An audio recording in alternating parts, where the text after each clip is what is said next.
Hi friends, welcome to my kitchen. இன்னைக்கு என்னோட home tour தான் உங்களுக்கு காமிக்கிறேன். இதில் நிறைய டிப்ஸு எப்படி நம்ம வீடு கட்டும்போது எப்படி கவனிக்கணும் இதெல்லாம் நான் உங்கள் கூட ஷேர் பண்ணுறேன். வாங்க வீடியோக்குள்ளே போகலாம்.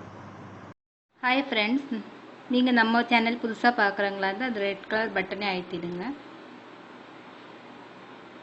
பக்கத்தில் இருக்கிற பெல் பட்டனே அழுத்திடுங்க. அப்போ தான் நான் அடுத்தடுத்து போடுற வீடியோஸ் நீங்கள் மிஸ் பண்ணாமல் பார்க்க முடியும். ஃப்ரெண்ட்ஸ், இதுதான் எங்களோட வீட்டோட என்ட்ரன்ஸு. இது கிழக்கு பார்த்து தான் இருக்குது இந்த வீடு. இடம் தெற்கு பார்த்து இருக்குது. இது போர்ட்டிக்கோ. நம்ம உள்ளே போகலாம்.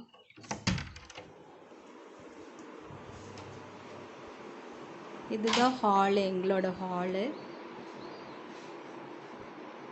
இப்படி தான் இருக்கும் ஹாலு. இது 10x16 சைஸு. எங்கள் வீட்டில் தான் உட்காண்ட்ருக்காரு. ஹாய் சொல்கிறாரு உங்களுக்கு எல்லாருக்கும். 2 ஜன்னல் இருக்குது இங்கே. இந்த ஹாலு. இங்கே இந்த டேபிள் அயர்ன் பண்ணுறதுக்கு, லேப்டாப்பில் எல்லாம் பசங்களுக்கு ஒர்க் பண்ணுறதுக்கு எல்லாம் சார்ஜ் வைக்கிறதுக்கெல்லாம் இங்கே தான் ப்ளக் பாயிண்ட். அதனால் இங்கே டேபிள் போட்டுக்கிறோம். அப்புறம் இங்கே ஒரு சின்ன டீபாய், சோஃபா.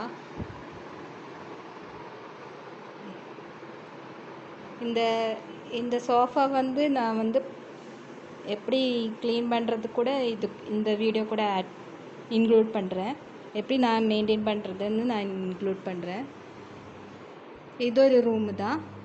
இது 10x10 இந்த சைஸு ரூமு. இதில் யாரும் யூஸ் பண்ணுறதில்ல. நான் கம்ப்யூட்டரில் அப்லோட் பண்ணுறது, எடிட் பண்ணுறதெல்லாம் நான் இதில் பண்ணுவேன். பசங்களாம் லேப்டாப்பில் பண்ணுவாங்க. இங்கே உட்காந்து தான் நான் என்னோடய ஒர்க்கெல்லாம் பார்ப்பேன். இது ஒரு ட்ரெஸ்ஸிங் டேபிள். ஹாய்.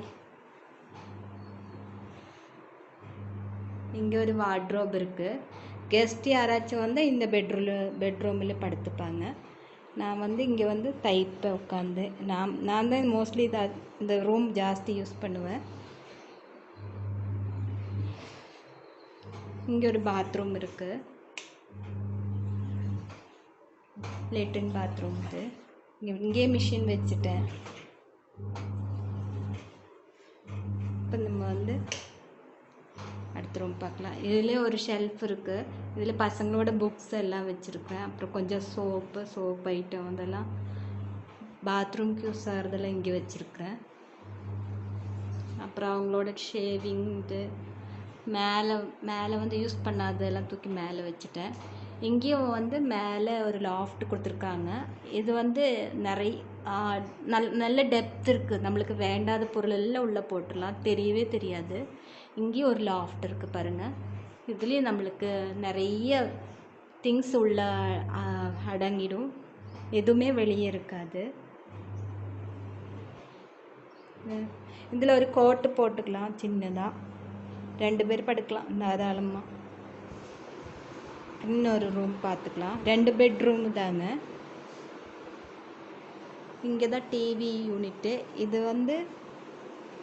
கிட்டத்தட்ட 20-21 வருஷம் ஆச்சு இந்த டிவி ஸ்டாண்டு வாங்கி. வுட்டு தான், 500 ருபீஸ் அன்னைக்கு வாங்கும்போது. இப்போவும் நல்லா இருக்குது, அழகாக இருக்குது பாருங்கள். நான் சும்மா ஒரு பெயிண்ட் மட்டும்தான் அடிச்சு விட்ருக்குறேன் இதில். மற்றபடி எதுவுமே ரிப்பேர் ஆகலை. வீல் மட்டும் போயிடுச்சு, அது துரு ஏறி அது போயிடுச்சு. மற்றபடி எதுவுமே ஆகலை. வீல் எடுத்துகிட்டு நாங்கள் புஷ் போட்டுட்டோம், அவ்வளோதான். இதில் ஸ்டவ் பண்ணியிருக்கிறதெல்லாம் பையனோட சாக்ஸு, அதில் நம்மளுக்கு எமர்ஜென்சியாக எடுக்கிறதுக்கெல்லாம் ஏதாச்சும் தேவைப்பட்டால் அதில் போட்டு வச்சுப்பேன். அயர்ன் பாக்ஸ், இங்கேயே அயர்ன் பண்ணுறதுனால அயர்ன் பாக்ஸு, அவனோட ஏதோ திங்ஸ் எல்லாம் அதில் போட்டு வச்சுருக்கலாம். அப்படியே அப்புறம் செட்டப் பாக்ஸு, ஒரு கிருஷ்ணர், அவ்வளோதான் இதில் வச்சுருக்குறேங்க. இது நான் பண்ணது தான். முந்தா நேற்று பண்ண கிராஃப்ட் அங்கே வச்சுருக்கேங்க. நான் அதை அப்லோட் பண்ணியிருக்கிறேன். மயில் அது அங்கே வச்சுருக்குறேங்க. இந்த எங்களோட ஃபேமிலி ஃபோட்டோ, நாங்கள் 4 பேர். இதுதான் முதல்ல நான் லோகோ போட்டிருந்தேன், அப்புறம் அதை எடுத்துட்டேன். அவ்வளோதான். இந்த ரூம் அவ்வளோதாங்க. இங்கே ஒரு விநாயகர் இருக்குது. மேலையெல்லாம் வந்து இந்த மாதிரி லைட்டு போட்டு வச்சுருக்காங்க. நல்லா இருக்குது. இது நைட்டு நேரத்துலலாம் போட்டால் அழகாக இருக்கும். 10x16 சைஸ் ஹால் தான். இந்த சூப்பராக நிறைய இடம் இருக்குது. இங்கே ஒரு வெயிட் பார்க்குற மிஷின் போட்டிருக்கு. அவ்வளோதான் அந்த ஹாலில். இந்த ஸ்க்ரீன் நகர்த்துனா இங்கே தான் வந்து கிச்சன் வரும். கிச்சனும் டைனிங் ஹாலும் லெஃப்ட் சைடில், ஹாலுக்கு லெஃப்ட் சைடில் கிச்சனும் டைனிங் ஹாலும். நான் கிச்சன் டூர் ஆல்ரெடி போட்டிருக்கிறேன். 8x16 சைஸ் இது. நான் முதல்ல வந்து இது டைனிங் டேபிள் இந்த சைடு வச்சுருந்தேன். இப்போ ஓவன் வாங்கினங்காட்டி எனக்கு அங்கே வைக்கிறதுக்கு ஓவன் செட் பண்ணுறதுக்கு இன்னும் ஆள் கிடைக்கல. கிடைச்சதையும் மாற்றணும். அப்போ தான் ரீஅரேஞ்ச் பண்ணணும். ஓவனுக்காக திருப்பி இங்கே போட்டுட்டேன். ஷீட்டெல்லாம் போடக்கூடாதுன்ட்டாங்க. அதனால் அதெல்லாம் எடுத்துட்டேன். வெறும் வுட்டு மட்டும்தான் போட்டிருக்கிறேன் டைனிங் டேபிளில். கிச்சன் ஆல்ரெடி போட்டதுனால நான் ரிப்பீட் பண்ணல. நான் அது பார்க்காதவங்க தான் நான் லிங்கு கொடுக்குறேன் கீழே டிஸ்கிரிப்ஷன் பாக்ஸில். இது ஒரு பெட்ரூமுங்க. இதில் 2 காட்டு போட்டிருக்குறேங்க. இது 10x16 சைஸு பெட்ரூமு. இது பழைய பியூரோ, எங்களோட பழைய பியூரோ. அது வந்து ஒரு 25 வருஷம் ஆச்சு. ஒன்றும் ஆகலை, நல்லா இருக்குன்ட்டு நான் அதை தான் இன்னும் யூஸ் பண்ணிகிட்ருக்கேன். நல்ல ராசியானது கூட. அங்கே ஒரு வார்ட்ரோப் இருக்குது. இதுலேயும் மேலே லாஃப்டெல்லாம் கொடுத்துருக்குறோம்.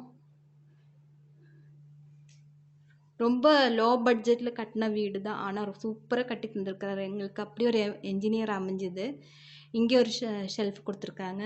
இதில் என்னோடய கிராஃப்ட் ஐட்டம் எல்லாம் அங்கே தான் வைப்பேன். மற்றபடி அவரோட ஏதாச்சும் இருந்தால் அந்த மாதிரி வைப்பார். அப்புறம் செண்டு அந்த மாதிரி ஐட்டம்லாம் இங்கே வச்சுருக்குறேன். இதுலேயும் வந்து என்னோடய பசங்க 2 பேரும் சின்னதாக இருக்கும்போது எடுத்த ஃபோட்டோ தான் இது. ஒரு கிளாக்கு, அவ்வளோதான். சிம்பிளாக தான் வச்சுருக்கேன் பெட்ரூமு. ரொம்ப ஆர்ப்பாட்டமெல்லாம் இல்லை, சிம்பிளாக. காத்தோட்டம் 2 ஜன்னல் இருக்கிறதுனால நல்ல காத்தோட்டமாக இருக்கும், நல்லாயிருக்கும் படுக்கிறதுக்கு. எப்போவும் இப்படி தாங்க இருக்கும். இதுக்கு நான் வீடியோக்காகலாம் இது பண்ணல. எங்கள் வீட்டுக்கு வர்றவங்களுக்கு தெரியும் இப்படியே தான் இருக்கும். எனக்கு நீட்டாக இருந்தால் தான் பிடிக்கும். அதனால நான் எப்போது நீட்டாக வைப்பேன். இது ஒரு பாத்ரூமுங்க. பாத்ரூம்லலாம் டிசைன் கொடுத்து தான் அவர் பண்ணி தந்துருக்காரு. நல்ல ஒரு பாத்ரூமு. இது வந்து 6x5ன்னு நினைக்கிறேங்க. எனக்கு அவ்வளோதான் ஞாபகம் இருக்குது, கரெக்டாக ஞாபகம் இல்லை. இதுதான் பாத்ரூமு. அவ்வளோதாங்க பாத்ரூம். மேலே அது வரைக்கும் தான் டைல்ஸ் ஒட்டியிருக்கிறோம். அந்த பாத்ரூமில் ஃபுல்லாக ஒட்டியிருக்காங்க. ஏன்னா அது லாஃப்ட் இருக்கனால ஹைட்டு கம்மியாக இருக்கும். இதில் ஒரு வென்டிலேஷனும் இருக்குது. இந்த இடத்துல துணி எல்லாம் போடுறதுக்கெல்லாம் இருக்குது. அப்புறம் இன்னொரு டிப்ஸு சொல்கிறேங்க. இந்த மாதிரி கமாண்ட் ஹூக் வச்சுருந்தா நம்மளுக்கு வந்து இதில் இந்த மாதிரி ஸ்பாஞ்செல்லாம் நம்ம குளிக்கும்போது போடுறதெல்லாம் வச்சுக்கலாம். அது ஒரு ஐடியா. அப்புறம் அவ்வளோதாங்க இந்த பாத்ரூமு. நம்ம வீடு கட்டும்போது எப்போவுமே நல்ல இன்ஜினியர் விசாரிச்சுங்க. ஏன்னா நாங்கள் முதல்ல ஒரு வீடு கட்டியிருந்தோம், ரொம்ப டேமேஜ் ஆகிடுச்சு. அது வந்து அவர் ரொம்ப ஏமாற்றிட்டார். இது வந்து பூஜா ரூமுங்க. இதோட சைஸு வந்து 10x4ங்க. இந்த ஸ்பேஸ் இருந்தது. அவரே கேட்டார், இதில் என்ன பண்ணுறது மேடம் அப்படி கேட்டார். நான் சொன்னேன் பூஜா ரூம் பண்ணுங்க. நிறைய பேர் பெட்ரூமுக்குள்ளே பூஜா ரூமா அப்படின்னு கேட்டாங்க. அது எனக்கு அப்படி ஒன்றும் தெரியல, ஒன்றும் டிஃப்ரென்ஸ் தெரியல. நல்லா தான் இருக்குது அப்படின்னு. மணி வைக்கக்கூடாதுன்னு சொன்னாங்க, வீட்டுக்குள்ளே மணி வைக்கக்கூடாதுன்னு சொன்னங்காட்டி இப்படியே விட்டுட்டோம். இந்த 2 கதவு திறக்கிற மாதிரி இருக்குது. இப்படியே வந்து நல்லா ஸ்பேஷியஸாக இருக்கும் எங்களோட பூஜா ரூமு. சிம்பிளாக அரேஞ்ச் பண்ணியிருக்கிறேன் நான். பாருங்க, நல்லா கிருஷ்ணன் எல்லா சாமியும் இருக்குது.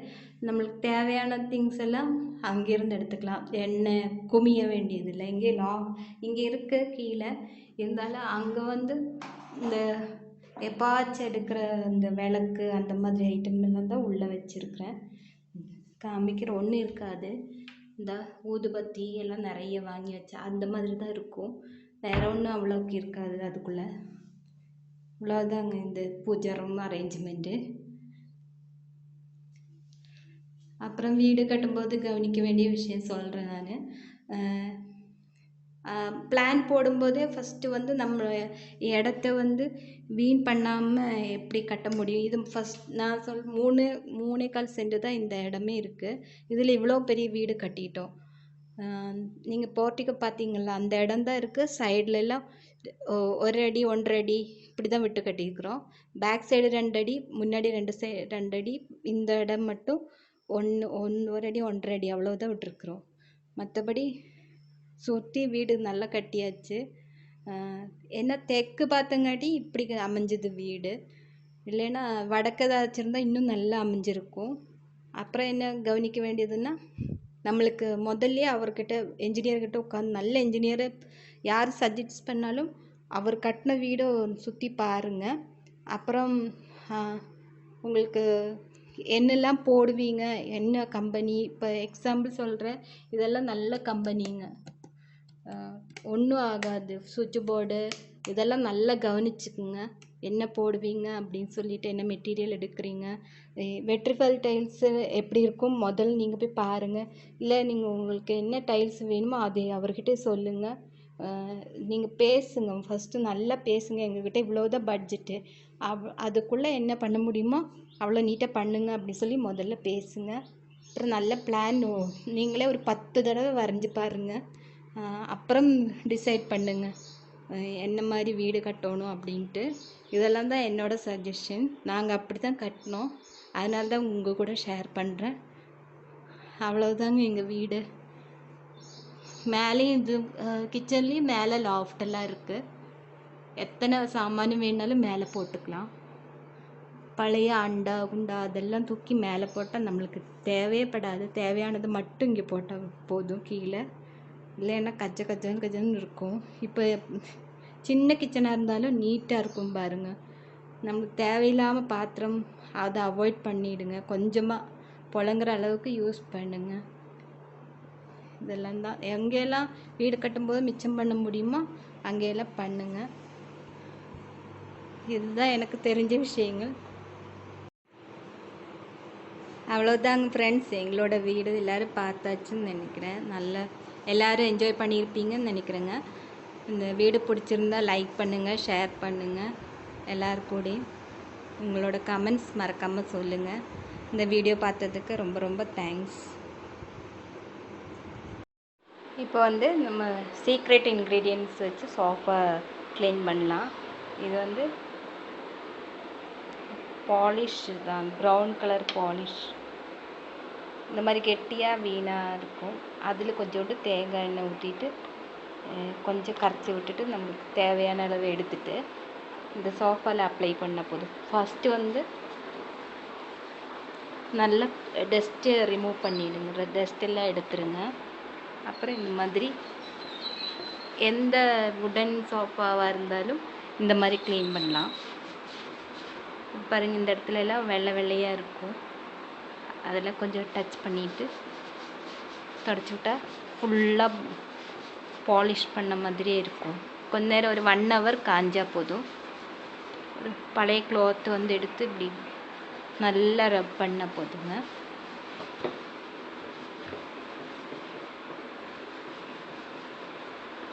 இந்த மாதிரி ஃபுல்லாக சோஃபா ஃபுல்லாக ரப் பண்ணி விட்டலாம். கொஞ்சமாக எடுத்தால் போதும், நிறைய எடுக்க வேண்டாம்.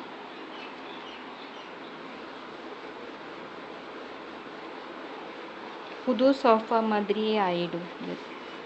ஆனால் நம்ம வந்து கொஞ்ச நேரம் ஒரு 1 hour உட்காராமல் அப்படியே விட்டுட்டா அது நல்ல ஒரு இது கொஞ்சம் நம்ம உட்கார டைமில் ஒரு தடவை நல்ல இந்த மாதிரி வெட் க்ளாத் எடுத்து தொடச்சி விட்டுடலாம். ஒரு பழைய துணி எடுத்து தொடச்சி விட்டுடலாம். இப்போ பாருங்கள், இந்த இடத்துல எல்லாம் வந்து வெள்ளை வெள்ளையாக இருக்குது. நான் அப்ளை பண்ணுறேன், உங்களுக்கு தெரியும். இப்போது இது பாருங்க, வச்சது எல்லாம் காணாமல் போயிடுச்சு. அந்த வெள்ளை டஸ்ட்டு மாதிரி இருக்கிறது பழைய மாதிரி இருக்கும். இது பாருங்க, இங்கே எல்லாம் இருக்குது. டஸ்ட்டு தட்டினது தான் இருந்தாலும் அந்த வெள்ளை வெள்ளையாக இருக்கும். எல்லாமே போயிடும். இப்போ நான் இது ஃபுல்லாக தொடச்சிட்டு உங்களுக்கு காமிக்கிறேன் எப்படி இருக்குன்னு. இது ஒரு யூஸ் ஆகுன்ட்டு தான் நான் இந்த வீடியோ இதில் இன்க்ளூட் பண்ணுறேன். எல்லாருக்கும் யூஸ் ஆகும். நிறைய பேர் வுடன் இந்த சோஃபா கட்டில் கதவு கூட இதில் தொடச்சிடலாம். டைனிங் டேபிள் எல்லாமே துடைக்கலாம். இப்போ பாருங்கள், சோஃபா நல்லா தொடச்சிட்டேன். நல்லா புதுசு மாதிரி ஆயிடுச்சு பாருங்கள். இது துடைக்காத சோஃபா. பார்த்த டிஃப்ரெண்ட் உங்களுக்கு தெரியும்னு நினைக்கிறேன். அது பாருங்கள், கையிலே எவ்வளோ டிஃப்ரெண்ட். அது புது சோஃபா மாதிரி ஆயிடுச்சு. இது இனி துடைக்கணும். இது எப்படி இருக்குது பாருங்கள், வெள்ளை வெள்ளையாக. அதில் பாருங்கள், நீட்டாக இருக்குது. இது ஃபுல்லாக துடைக்கணும் நான். இப்போ இது ஃபஸ்ட்டு டஸ்ட் தட்டிடலாம்.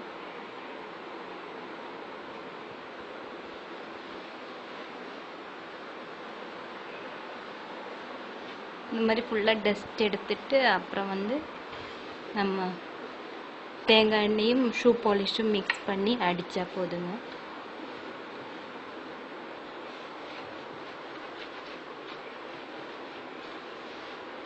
இந்த ஃபைபர் கிளாத்து ரொம்ப நல்லா இருக்கு துடைக்கிறதுக்கெல்லாம். ஈஸியாக இருக்குது நம்ம வேலையெல்லாம் இதில் பண்ணும்போது.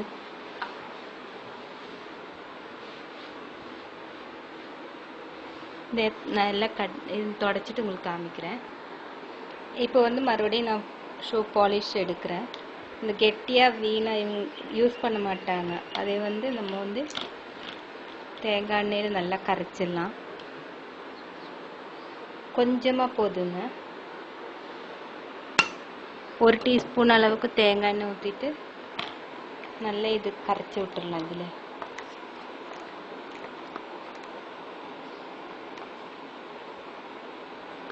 கரைஞ்சிரும் பாருங்க. நல்லா மெல்ட் ஆயிடுச்சு. சீக்கிரம் கரைஞ்சிடும். இப்போ இது தொட்டு தொட்டு நம்ம கதகு எல்லாமே தொடச்சிடலாம். இதுலேயே நல்லா மிக்ஸ் பண்ணிக்கலாம்.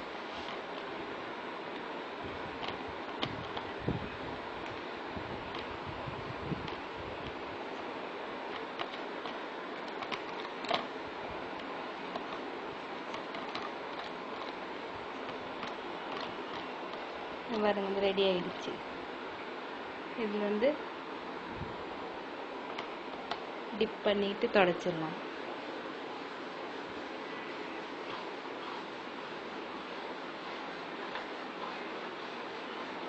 நல்லா அழுத்தி தொடச்சா போதுங்க. அதில் நல்லா இருக்கும், பிடிச்சிடும் நல்லா.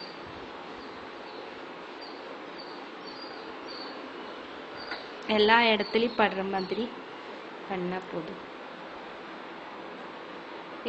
இந்த சோஃபா ஒரு 5-6 வருஷம் ஆச்சு வாங்கி. நான் இந்த மாதிரி தான் ஃபாலோ பண்ணிகிட்ருக்கேன். இன்னும் பாலிஷே பண்ணல. மாதத்துக்கு ஒரு தடவை இந்த மாதிரி பண்ணி விட்டுருவேன் நான்.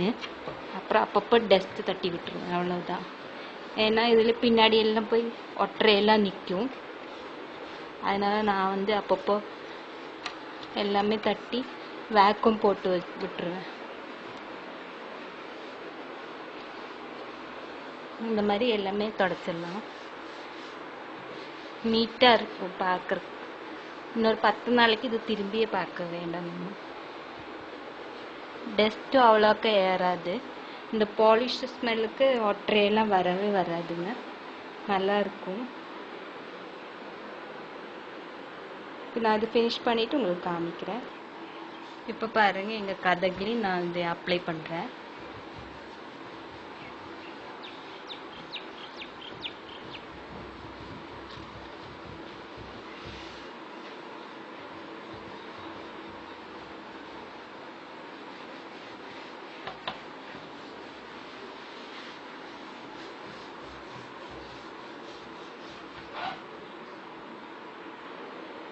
இப்போ 2 சோஃபா 2 ரெடி ஆயிடுச்சுங்க. கதகிலும் தொடச்சாச்சு.